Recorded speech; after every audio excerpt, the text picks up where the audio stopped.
إن الحمد لله نحمده ونستعينه ونستغفره ونعوذ بالله من شرور أنفسنا ومن سيئات أعمالنا. من يهده الله فلا مضل له ومن يضلله فلا هادي له، وأشهد أن لا إله إلا الله وأشهد أن محمدا عبده ورسوله. أما بعد، أعوذ بالله من الشيطان الرجيم. بسم الله الرحمن الرحيم. إن تستفتحوا فقد جاءكم الفتح وإن تنتهوا فهو خير لكم. قدرمن ورنو د نبی کریم صلی الله علیه وسلم د ژوند سیرت دا تر دې ځایه رسېدلی او تېر درس کې چې د بدر غزا شروع شوه او د بدر غزا هغه ابتدایي خبرې چې څنګه د جنگ شروع شوله، دغې نه مخکې ځینې خبرې مونږ کړې وې. د ابو سفیان قافله هغه بچ شوه، مکې ته ورسېده. د ابو جهل هغه ډله چې په غرور تکبر کې راوتلې وه د مکې نه، د بدر سیمې ته هغه راورسېده. دوی یو بل سره ولیدل، نږدې نږدې سره واقع شو. نبی علیه الصلاة والسلام د جنگ نه شروع نه مخکې کوم کارونه وکړل او څه واقعات، څه پیښې راغلې دي مخکې د نه چې جنگ شروع شي. نبی علیه الصلاة والسلام د کافرانو د حالت معلومولو لپاره، د هغوی د شمیر، طاقت، استخباراتي معلوماتو لپاره نبی علیه السلام یو درې ملګري خواره کړل: علي رضی الله عنه، زبیر بن العوام، سعد بن ابي وقاص رضی الله عنه. دو لوی لاړ شي د بدر د میدان نه د چکر ووی وګرځئ را وګرځئ. نو په دې وخت کې دوی یو دوه هلکان ونیوله چې دا دوه هلکان یې قریشو ته اوبه وړلې، د بدر چینې ته راغلي وو. چې ونیول، نبي علیه السلام په مانځه باندې ولاړ دی چې دوه هلکان راوړل. ورته وایي چې تاسې چا سره رابطه ساتئ، څوک هستئ؟ ده ورته وایي چې موږ د قریشو غلامان یو، راغلي یو دې ځینې هغو ته اوبه وړو. نو په دې لښکر کې خو ځینې صحابه کرام په دې بې نه راغلي وو چې جنګ نشته او د ابو سفیان قافلې پسې ځو. هغه هم خفه شو چې دا چې د قافلې نه پر دې معلومېږي چې د ابوجهل ډله چې راوتلې ده په رښتیا. نو صحابه کرام به ګزارونه د غلامان ته ول، د غلامان به لږ ووالل، بیا منکر شو چې نه موږ بس د هغې د ابو سفیان د ډلې نه یو، بیا به یې پرېښودل. نبي علیه السلام چې کله مونځ ختم کړ ورته وایي ګورئ چې کله درته رښتیا ووایي تاسې یې ووایي، چې دروغ ووایي تاسې یې پرېږدئ. دا همدغسې ده که نه، دا د ابوجهل د ډلې والا دي. هغه نه وروسته نبي علیه السلام ونه پوښتنه کوي چې مشرکان به څومره وي، څومره مشرکان د مسلمانانو جنګ ته راوتلي. هغه ورته وایي دې باره کې خو موږ ته معلومات نشته چې دا به څومره وي. بیا نبي علیه السلام ورته وایي چې د ورځې څومره اوښان هغوی ذبحه کوي. ورته وایي داسې 9 خواوشه اوښان د ورځې ذبحه کوي. نبي علیه السلام ملګرو ته ویل چې دوی داسې 900,000 خواوشه نفر دي، دومره تعداد ته د هغو د نفر دا رسیږي. د دې کسانو هم نبي علیه السلام معلومات واخیستل او میدان بدر کې دا خلک نیول شوي وو. دا د جمعې شپه ده او د رمضان مبارک 19 تاریخ دی. لکه څرنګه چې مسلمانان د کافرانو حالت معلوموي، دارنګه مشرکان هم د مسلمانانو حالت هغوی هم معلومو. مشرکانو سره هم دا سوچ، دا فکر و چې موږ د مسلمانانو طاقت معلوم کړو چې مسلمانان په کوم دغه کې دي اوج کې اوس روان دي. عمیر ابن وحب الجمحي رضی الله عنه د وروسته مسلمان شوی دی. دا لاړه د مسلمانانو چې کوم ځای کې فوج ایزي او د مسلمانانو د لښکر نه تاو راتاو شو، بېرته کافرانو ته راغی. ورته وایي چې یاره څه د پاسه 300 نفر به وي، خو د شا د خوا نه ورسره څه بېرته کومک نه ښکاره کېږي، نفر کم دي.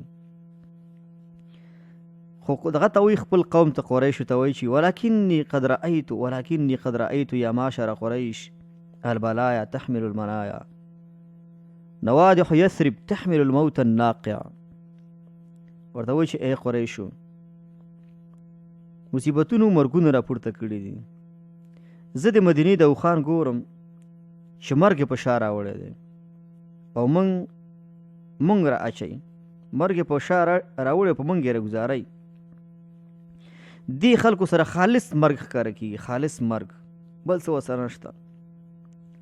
دا کسان وایي که زموږ نه مثلا 200 نفر دي څه د پاسه 300 دوی که زموږ نه په همدوی شمېر نفر قتل کړي نو بیا به دا جنګ څه فایده وکړي چې دوی نفر زموږ نه قتل شي. ورته وایي چې ای خلکو زما نظر دا دی چې بیرته وګرځېږئ، ځئ لاړ شئ، دا جنګ مه کوئ، مکې ته لاړ شئ. ابو جهل هم ولې ویل چې دا د بېغیرتۍ خبرې کوي او دا د بېغیرتۍ د کم همتۍ خبرې مه کوه. دا ورته وایي د عمر وله وایي چې تا له به پته ولګي، سبا له به تا له پته ولګي، ته په دې باندې پوه شي چې جنګ څه ته ویل کېږي او ستا نه څومره نفر د منځه ځي. بل کار مهم دا وشو چې نبي علیه الصلاة والسلام چې کومه سیمه غوره کړله، مثلا یو ځای د بدر چیني ته نږدې یو علاقه وه، دا نبي اسلام انتخاب کړې وه. نبي علیه السلام ته یو صحابي راغی، حباب بن منذر رضی الله عنه، ورته وایي ای د الله رسوله ته چې په دې ځای کې د ملګرو مرکز جوړې، دا د الله حکم دی؟ وایي نه، دا زموږ خپل تدبیر دی، خپل یو سوچ فکر یم د دې ځای کې دا مرکز جوړو. نو نبي علیه السلام ته وایي چې ښه دا ده چې د بدر چیني ته نږدې ځای جوړ کړه د الله رسوله، د چیني نه خو پیدا ول اوبه به رانږدې، سهولتونه به یې خیر به دې کړي. هلته دوی لاړل، هغې ځای کې داسې شګه غوندې وه، شګه وشوله خو بیا د الله تعالی بس فضل و چې باران وشو، شګه راکلکه شوله او د هغې ځای کې چې کوم ځای کې چې د ابوجهل ډله وه هلته خاوره کلکه وه، ځمکه وه. هلته چې کله باران راغی نو هلته چکړې غوندې جوړې شولې، دې کې هم خیر او فایده پکې وه. نبي علیه السلام کله کله ګوره معمولي خبره تدبیر د دنیا او معامله ده، دې کې نبي علیه السلام د یو صحابي د نظر پسې هم کله کله ځي او د نبی اسلام د دنیا د معاملاتو په اړوند نظر جدا دی او دینی مسلو کې د نبی اسلام نظر چې دی دا جدا دی. بل کار دا وشو چې صحابه کرامو نبی اسلام ته یو عریش ولا جوړ کړ، عریش سپرګیا ورته جوړ کړ، د دې لاندې نبی اسلام ناستو. سعد رضی الله عنه نبی اسلام ته ویل ای د الله رسوله موږ تا دپاره سپرګیا جوړو، که موږ ته الله فتح راکړله ډېره ښه ده، او که موږ بچ شو، که موږ چېرته ووجلی شو، شهیدان شو، ته خو مدینې ته لاړ شي، ته خو به بچ شي، هلته ستا ملګري دي، ستا به الله تعالی دغه کار دوامدار هم داسې وساتي. نبي علیه السلام سعد ته د خیر دعا وکړله. نبي علیه السلام په همدې څپرګي لاندې ناست دی. ابوبکر صدیق رضی الله عنه دا هم ورسره ناست یو ځینې صحابه کرام هغې د څوکیدارۍ دپاره ودرولي دي.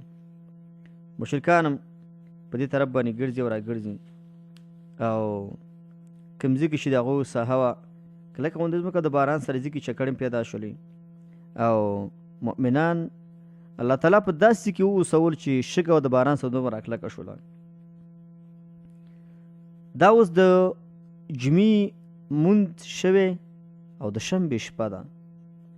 د شنبې شپه ده چې نبي علیه السلام د شپې ملګرو ته وایي چې هذا مصرع فلان غدا ان شاء الله وهذا مصرع فلان غدا ان شاء الله.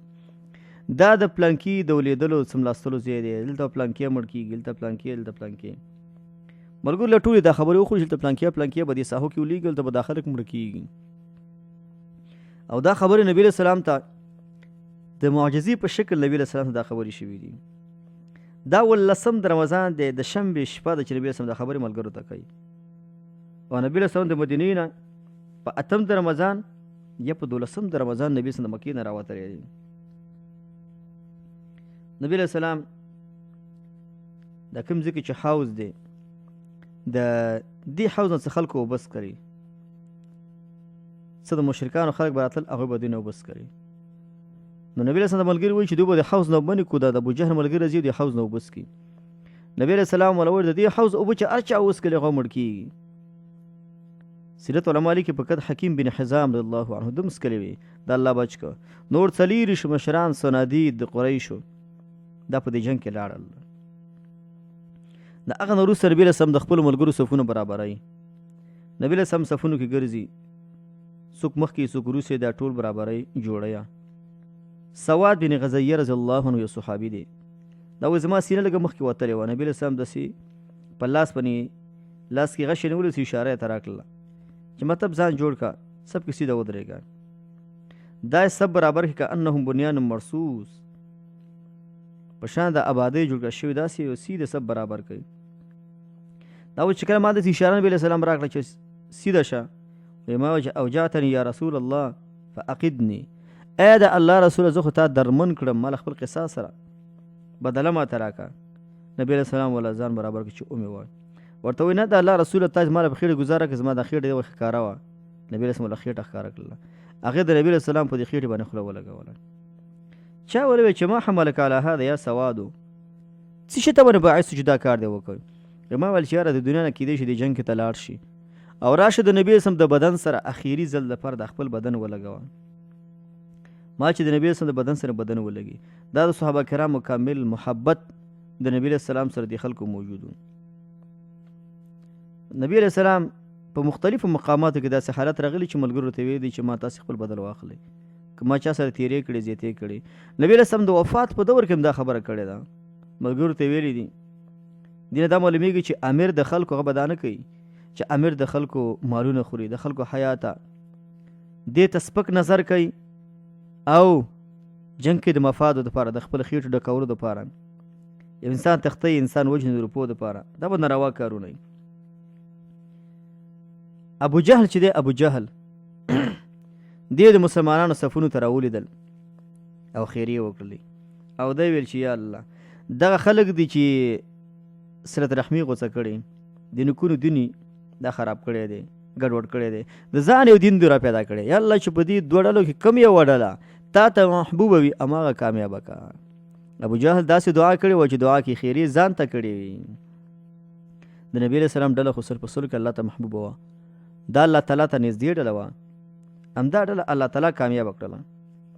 کله چې د مسلمانانو صفونه برابر شو، د مشرکانو صفونه برابر شو، خو نبی علیه السلام ملګرو ته یو خبره کړې وه. نبی علیه السلام ملګرو ته ویلي چې ګوره جنګ به دفاعي جنګ کوئ. دفاعي جنګ دا معنی زی په زی ودرېږئ، تاسې مخکې مه ورځئ، پرې چې هغو در پسې راشي.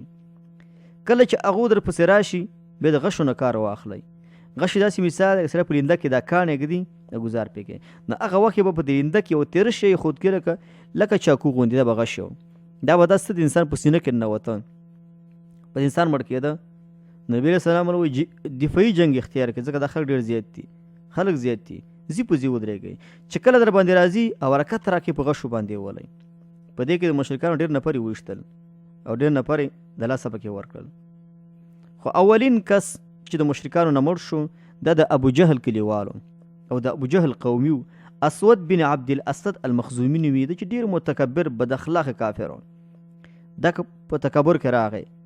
دا چینه چې وه دا د مسلمانانو څنګ کې وه، د بدر چینه، دا راغی ویل لاشربن من حوضهم او لاهدمن او لاموتن دونه، و زه به خامخا د دې چینې څنګ کې اوبه څکم، یا به د چینه ورانوم او یا به دې څنګ کې زه مړ کېږم، د دې نه مخکې دې زه مړ شم، دلته به اوبه څکم. هغه راغی. چې راغی نبي علیه السلام مونځ کې نبي سم دعا کې اللهم ان تهلك هذه العصابه لم تعبد، یا الله که دغه د مسلمانانو د وړوکې ټولګۍ دا ډله دا ناکامه شي ستا بندګي به نه کېږي الله. دا چې کله راغی ډېر په تکبر کې را روان دی. حمزه رضی الله عنه هغه پسې ورغی ګزاره پرېږدو، د زنګون سره یې په توره باندې و، خپه یې ونه وړاندې ګزاره کړله، یوې خپې باندې ودرېده. د هغې نه وروسته بیا په کښېدلو باندې روان دی، ځان د چینې ته جوړی، تر دې چې د اوبو ته یې ځان ورسو، اوبو ته یې ځان ورسو او د بدر چینه دي راده وه چې داسې راورانوم، لاس یې ور واچو، هغې را ګډه وړکړله. حمزه ورپسې راتاو شو، دویم ګوزی په دې چینه کې ورته ورکړو، دې ځای کې فیصله کړ، ختم یې کړ. دغه ځای کې چې کله د ابوجهل د کلیوال مړ شو نو خلک په غوسه شو، په غوسه شو، یو شور غوندې جوړ کړ. دستي د هغوی د ابوجهل د ډلې نه 3 مشران د مقابلې د مبارزې دپاره د مسلمانانو مقابل ته راووتل. عتبه بن ربیعه، شیبه بن ربیعه، دا دوه لرونه دي، او ولید بن عتبه دا دی عتبه زوی دی، یعنی وراده 2 ترونه د یو کور نه 3 نفر راووتل. مسلمانانو ته یې ویل چې تاسې موږ ته راووځئ. مسلمانان د خوا نه عوف بن حارث، معوذ بن حارث، عبدالله بن رواحه، 3 واړه انصار مجاهدین دي، دا مقابلې ته وروتل. مشرکین ورته تاسو څوک استئ؟ موږ ورته وایو چې موږ انصار یو. ورته وایي زموږ خو دا سره کار نشته، تاسې خو زموږ ډېر عزتمند امزول یاستئ، تاسې لاړ شئ موږ ته زموږ د خپل تر زامونه راوکاږئ. نبي علیه السلام علي ته وایي چې علي اوچت شه، حمزه اوچت شه، عبیده بن الحارث دا درې نبي اسلام اوچت کړل ځکه حمزه د نبي اسلام ترو علي د نبي اسلام د تره زوی او عبیده د نبي اسلام د تره زوی عبیده په دې کې په عمر په لحاظ سره عبیده لږ ډېر ورپسې بیا حمزه ډېر علي د عمر نه بیا لږ کم دا درې د مسلمانانو د خوا نه وروتل حمزه رضی الله عنه شیبه په توره باندې و هېڅ مهلت یې ورته ورنکړه ختم یې کړ علي رهو چې دی ولید په توره باندې و ختم یې کړ د عبیده بن حارث او د عتبه ترمنځ د تورو تبادله لږه وشوله دا خپه باندې لګېدلی و عبیده بن حارث رضی الله عنه بیا صحابه کرامو راونې خپلو صفونو منځ ته یې راوړل هر چې عتبه هغه علي او حمزه رضی الله عنه هغوی په شریکه باندې قتل کړ یا دا را چې حمزه له ځان ته ورغې ګزارې پې تورې وکړه او هغه ختم کړ علامه ابن القیم رحمه الله هغه لیکي د نومونو کې چې کومې ښه معناګانې پرتې وي دا ډېر ښه اثر کوي د بدر د مشرکانو چې کوم 3 نفر دي او د مسلمانانو د خوا چې کوم 3 نفر دي هغې 3 نومونو کې یو فعال غوندې اخیستې ده چې دا نومونو معناګانې وګوره د مسلمانانو د نومونو معناګانې وګوره هغې طرف یې ګوري شیبه شیب په عربۍ کې د انسان د ګیري یا د سر سپین تارون ته ویل کېږي لکه نبي اسلام چې قد شیبتني هود و اخواتها زه سیرت هود او د په شان د نورو صورتونو سپین ګیری کړی یم یعنی شیب بوډاوالي ته ویل کېږي او بل نوم پکې دی ولید تصغیر د ولد دی دې کوم هغه معنا پرته ده چې د بهادرۍ معنا پکې نشته بل معنا پکې عتبه ده عتبه یا عتبه نه ده عتبه د دروازې درشي ته یا که عتاب نه والي راټولو ته ویل کېږي د مسلمانانو په طرف کې وګوره حمزه په عربۍ کې زمري ته وایي علي کې د علو معنا پرته د اوچتوالي معنا پکې پرته ده همدارنګه عبیده هم تصغیر ده د عبدون دی د عبدتون تصغیر دی او د پلار نوم یې د حارث په عربۍ کې دیکان ته ویل کېږي یا د عبادت معنا پکې پرته ده کله چې مؤمن د رب بندګي کوي عبادت کوي الله تعالی په دې کې قوت غوندې اچوي په دغه دې ځای کې دا نفر ختم شو د دې وجه نه علي رضی په ویل وایي دا آیات زموږ باره کې نازل شوی هذان خصمان اختصموا فی ربهم سورة حج 19 نمبر آیت دی ځکه دا د بدر کې اولینه هغه ډله ده چې مسلمانان د کافرانو په مقابل کې راوځي د هغې نه وروسته کله چې دا جنګ وشو عمومي حمله د مشرکانو د خوا نه د مسلمانانو په طرف باندې وشوله خو نبي رسول ملګرو ته یو ترتیب ښودلی چې ګورئ تاسې به ګوره یو حمله چې هغه تاسې به یې نه کوئ تاسې خپل ځینو کې ودرېږئ کلک ودرېږئ دفاعي جنګ وکئ دوی هم دا کول دفاعي جنګونه یې کول هغوی صفونه مخکې رال مسلمانانو پرې د غشو ګزارونه وکړل په دې غشو کې هغوی ډېر نفر د لاسه ورکړل په دغه وخت کې الله تعالی خپل ملایکې رالیږلي دي ملایکې رالیږلي دي ملایکو هم جنګ کړی دی بدر غزا تقریبا 1000 ملایکې راغلي دي ټولو ملایکو جنګ کړی دی د دې وجه ځینې صحابه کرام وایي چې موږ به د بدر په غزا کې ځینې اوازونه ځینې نومونه اورېدل لکه حیزوم چې موږ به تعجب کوو چې دا څوک دی موږ به په کافر باندې ګزار کوو زموږ د ګزار نه مخکې به د کافر سر زموږ مخې له پروت و موږ سره به سوچ پیدا کېده چې دا څه کوي نبی علیه السلام عریش کې ولاړ دی منځونه کوي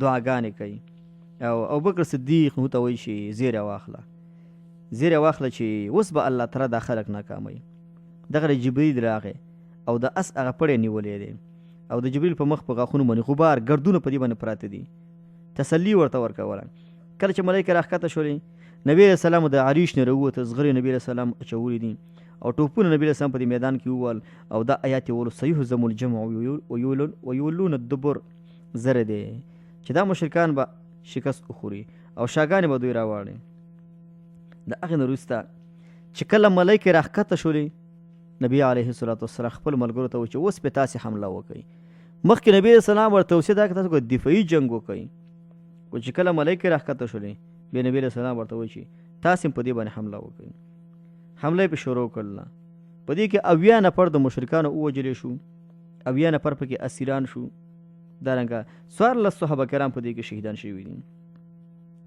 دې کې حکمت د الله تعالی دی چې لږ خلک وګوره او څومره ډېر مشرکان د دوی په مقابل کې الله تعالی ووجل الله تعالی وایي کنه فثبتوا الذین آمنوا الله خپلو ملایکو ته وایي چې تاسې لاړ شئ او هغه خلک چې مؤمنان دي هغه ثابت قدمي کړئ کلکې ودروئ عبدالله بن عباس هم وایي یو سړي به د مسلمانانو یو مشرک پسې منډه وهله ناڅاپي به د باس د چابک ګزار به چا پې وکړ او دا غږ موږ ډېر اورېدی چې اقدم یا حیزوم مخکې راشه ځینې وایي دا جبریل السلام د اس نوم دی خلاصه دا یو بل صحابي وایي ابوالیسر نومیږي کعب بن عمرو الخزرجي دا د باډۍ نه ډېر کمزوری صحابي و. عباس رضی الله چې دی دا دې نیولی په جنګ کې. کله چې عامو صحابه کرامو د نبي علیه السلام مخې له اسیران وروړل، عباس هم پکې ور مخکې کړی شو. عباس چا د لاسه نیولی و، د هغې نوم دی ابوالیسر کعب بن عمرو الخزرجي. دا د جسم ډېر کمزوری و، د 16 کالو په عمر کې تقریبا دا هلک و. نبي علیه السلام ته چې کله دا خپل ترې وویل چې زما تره داسې سړي لاسه نیولي د باډۍ نه ډېر کمزوري به دا څنګه نیولی، سوچ ورته پیدا شو، په خندا شو. عباس په دې پوه شو. عباس ورته وایي چې ای د الله رسوله ته به څه سوچ کوې چې زه دې نیولی یم، زه یو بل چا نیولی یم، زه یو بل چا ونیولم او دې ته په لاس باندې ورکړم. دا بیا هم ویل چې دا ابوالیسر صحابي وایي چې نه ما نیولې. نبي علیه السلام چې اسکت فقد ایدک الله بملک کریم. چپ شه، الله تعالی د مدد کړی دی، الله ستا مدد کړی دی په یو عزتمند ملایکو باندې. همدارنګه یو بل صحابي هم داسې نقل کوي چې وایي ما په چا باندې ګزار کوم مخکې د چې زما توره هغه ته ورسېږي، دغه سړي سر په ځمکه باندې به پروت و، کېدلی به ولې چې الله تعالی ملایک رالیږلي دي او دا د الله تعالی امتحان. الله تعالی کولی شو چې الله تعالی یوه ملایکه راغلی او د یوې ملایکې په دې ملایکه باندې الله تعالی ټول خلق کامیاب کړی وي، خو په دې هر څه کې د الله تعالی امتحانات دي او په دې کې خیر فایدې چې دي دا په هر څه کې موجود وي. یو ملایکه کولی شي یو ملایکه راشي او دا ټول مشرکان ونیسي. د دې وجه نه یو بل صحابي هم وایي چې وایي ما داسې یو څوک ولیدل چې په یو مشرک باندې ګزار وکړه، وایي د هغې دا مخې داسې تک تور کړه، مخې تک تور و، خو چې ومېلي داسې یو انسان و چې داسې انسان ما د دې خلک دې ډله کې ما ته نه ښکاره کېږي، نه ما دې ډله کېدلی، وایي په سر باندې یختان نه و. او سیرت نه دا معلومیږي چې ابلیس هم راغلی و، د سراقه بن مالک په شکل کې راغلی و، د جنګ نه میدان ته راغلی و. چې کله یې ملایکې ولیدلې چې ملایکې راغلي دي او ملایکې د اسمان نه راښکته شولې او دا اوس جنګ کوي، دې وخت کې په دې ابلیس باندې هم دغه راغی، ابلیس هم ویرېده. او حارث بن هشام المخزومي چې دا به وروسته مسلمان شوی دی، د د لاس نیولې او د دې لاس نه ټک خپل لاس ته خلاص کو، لاړه وتښتېده. ورته چې ای سراقه چېرته لاړلې؟ بس ورته وایي چې انی ارا ما لا ترون انی اخاف الله والله شدید العقاب. زه ګورم هغه څه چې تاسې نه ګورئ او زه د الله نه یېرېږم، الله سخت عذاب ورکوونکی دی. او دا ځکه دا خبره کوي چې هر انسان د الله تعالی نه خو ویره کوي، ابلیس په دې هر څه باندې ابلیس هم پوهېږي. او مرګ په طبیعي لحاظ سره فطري لحاظ سره انسان د مرګ نه ډېره ډډه کوي، انسان د مرګ نه ډېر زیات تېرېږي. د هغې نه وروسته نبي علیه السلام راوتلی د عریش نه په لاس کې خاورې راغستې دي او د مشرکانو په طرف باندې ورشیندلي دي او نبي علیه السلام ویل یشاحت الوجوه، الله تعالی دوی د مخونه بدرنګ کړي او الله تعالی دا خلک د څه سره مخ کړل؟ د ماتې سره مخ کړل، د اکرامۍ سره مخ کړل. ځکه دا خلک په ډېر غرور کې راوتلي وو، په ډېر روب او داب او سوچ او فکر د خلکو سره موجود نه و.